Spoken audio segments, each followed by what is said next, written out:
नमस्कार, आप देख रहे हैं नादी टीवी और मैं हूं आपके साथ विकास द्विवेदी। बुलेटिन की शुरुआत करेंगे इस वक्त की बड़ी खबर के साथ, जो कि मिल रही है राजधानी भोपाल से, जहां जीतू पटवारी पर एफआईआर दर्ज की गई है, जिसे लेकर पूर्व मंत्री गोविंद सिंह का बयान सामने आया है। उन्होंने कहा है, लोकतंत्र में सबको अपनी बात रखने का अधिकार है, सत्ता के मद में सरकार चलाई जा रही है।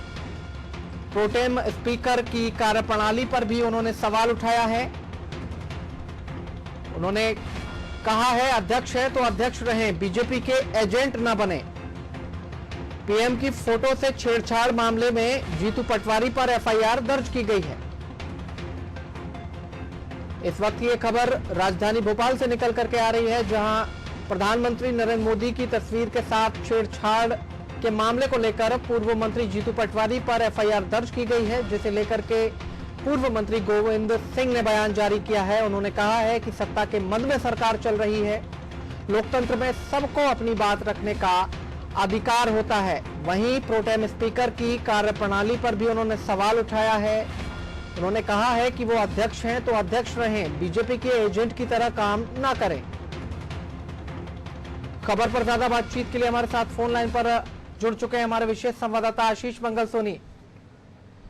और इससे पहले हम आपको सुनवाते हैं कि पूर्व मंत्री गोविंद सिंह ने क्या कुछ कहा है।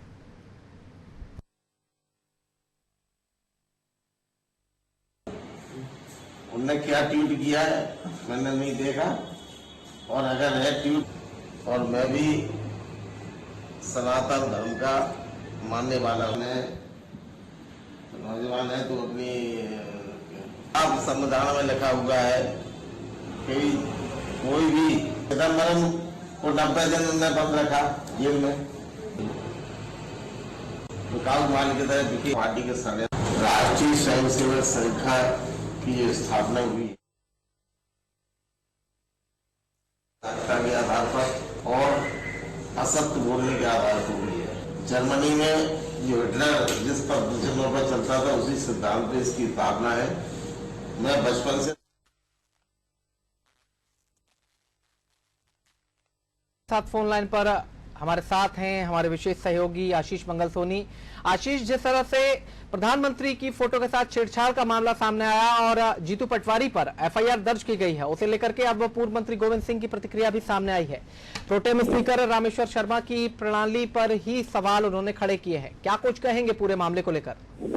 देखिए, डॉक्टर गोविंद सिंह कांग्रेस के वरिष्ठ नेता हैं और आमतौर पर अपने बयानों को लेकर चर्चा में रहते हैं। विकास, राजधानी में संघ प्रमुख मोहन भागवत के 3 दिवसीय दौरे को लेकर गोविंद सिंह का कहना है कि संघ की स्थापना केवल असत्य बोलने पर हुई है। संघ जर्मनी की हिटलर पद्धति से चलता है। संघ ने कहा था कि एक सिर्फ सांस्कृतिक संगठन है, लेकिन फिर क्यों संघ के पदाधिकारी मध्य प्रदेश के मंत्रियों या मुख्यमंत्री शिवराज सिंह चौहान की क्लास लेते हैं? जिनके साथ वैचारिक मतभेद है, उन पर झूठे मुकदमे लगाने का आरोप भी डॉक्टर गोविंद सिंह ने लगाया। और इसके साथ ही पूर्व मंत्री डॉक्टर गोविंद सिंह ने आदिवासी दिवस को लेकर अपनी बात साफ तौर पर रखी कि कांग्रेस ने अपने वचन पत्र में जो वादे किए थे वो पूरा किया। षड्यंत्र पूर्वक कांग्रेस की सरकार गिराई गई है, लेकिन आदिवासियों के लिए जो सरकार ने वादा किया था वो पूरा करने के लिए लगातार हम सरकार पर दबाव बनाएंगे। इसके अलावा 6 मंत्री जो पिछले 6 महीने के कार्यकाल को लेकर जो कमेटी बनाई गई है, उस पर भी गोविंद सिंह ने निशाना साधा। और साथ ही जीतू पटवारी पर जो इंदौर में एफआईआर हुई है, उसको लेकर साफ तौर पर कहा कि संविधान में हर किसी को बोलने की आजादी है, क्या कोई व्यक्ति अपने मन की बात नहीं कर सकता?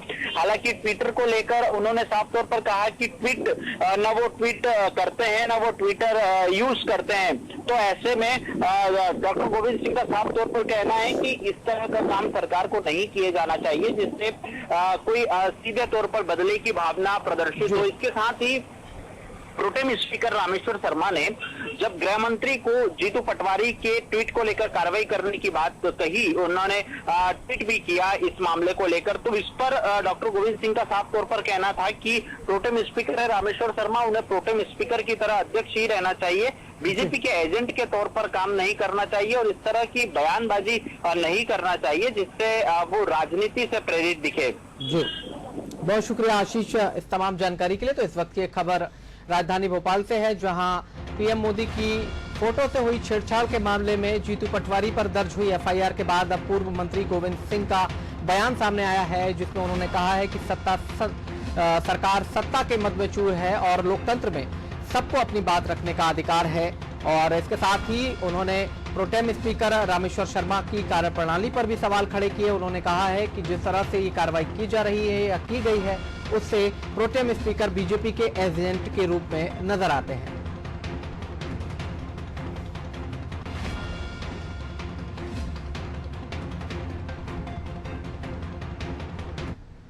अगली बड़ी खबर